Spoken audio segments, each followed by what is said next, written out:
And what often happens then is people put together slides with far too much content on that people get bored reading.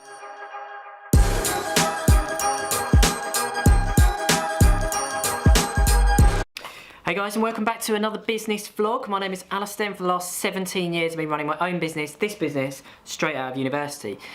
This is my YouTube channel, and it's for sharing advice, thoughts, tips, musings, general stuff about business that I pick up day to day, or I deal with day to day with you guys. So, it's our big digital trends seminar this week, this Thursday. So everyone's gearing up for that here and getting all the stuff together. It's a lot of people pulling together, and I'm doing one of the keynote speeches at that seminar. So I am busily preparing my slides and have been for the last month or two. So I thought I'd just do a little bit of a talk on that, and I've just got them here, so I hope you don't mind, but I'm gonna use this as a bit of a backdrop for this discussion, because as you probably know, if you follow me quite a lot, that I do a lot of these kind of talks, and it's something that I feel very passionately about, both from a positioning perspective, but when I come to do something like this for my business, it's really, really beneficial for the business as well. So I thought I'd just share some kind of thoughts really on presenting and putting together presentations and how to get the most out of those. I've been doing it now for, well, since I started really, but probably properly, I'd suppose, well, for 10 years. One particular tip that sticks in my mind is by a guy called Seth Godin, who I've talked about many times before, author of The Purple Cow and The Idea Virus and stuff like that. Fantastic American marketeer. And I remember distinctly this comment that he made about presentations, which is that slides are free. And I remember that it was one of those things that just resonated with me for years, because it feels like when people put together presentations, they're always trying to condense everything down.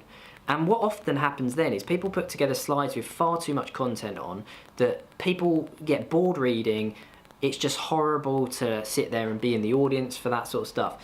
And Seth was really making the point that it doesn't matter if you're doing an hour's presentation and you've got 300 slides. As long as you can do it in that time and you're not too rushed, that actually the way that you deal with that information is the most important thing. It's not about the number of slides that you have.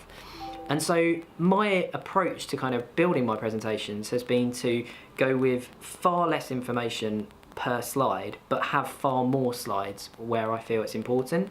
So typically I go with big images on individual slides, and if I need to make kind of bullet point notes, sometimes I'll put a bullet point on each individual slide to make a bigger impact.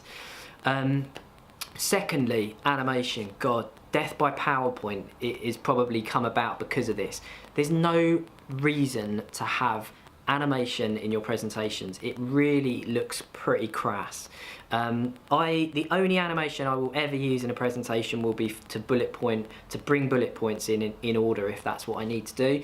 None of this swirling around and whizzy stuff. It's just not needed. You don't need to do it to make an impact. The other thing is just about telling stories.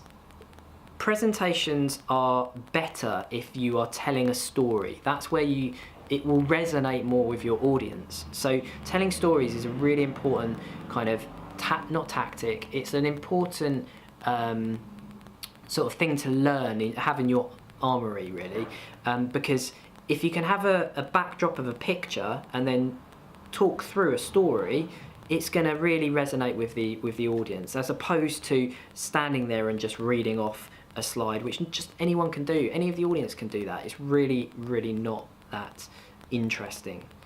I also try to set expectations when I'm doing presentations, so I often start with an agenda, clearly tell people what I'm going to be talking to them about up front, and then I bullet point each part of the presentation, so it's really clear to the audience that, hey, I've moved on from that bit now to this bit, and I try to create a flow as much as I can through the presentation, just so it's really easy for them to follow.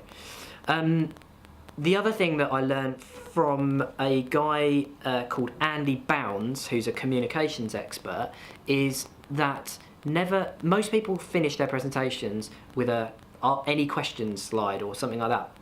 Why not finish your presentations with actions for your audience. So now, since I heard that a year or two ago, I've finished every single presentation with these are the 5 things or 6 things or whatever I would do if I was you, and leave the audience with actionable stuff to take away and build on from your presentation. And that was almost like a head smack moment when I first heard that from Andy. So thank you, Andy, that was an amazing tip and has really changed the way that I do things. So there you go, guys. That's enough of me babbling on now back to presentations, because I need to get back to mine to carry on doing it. So hope that's useful, and until then, I'll see you next time.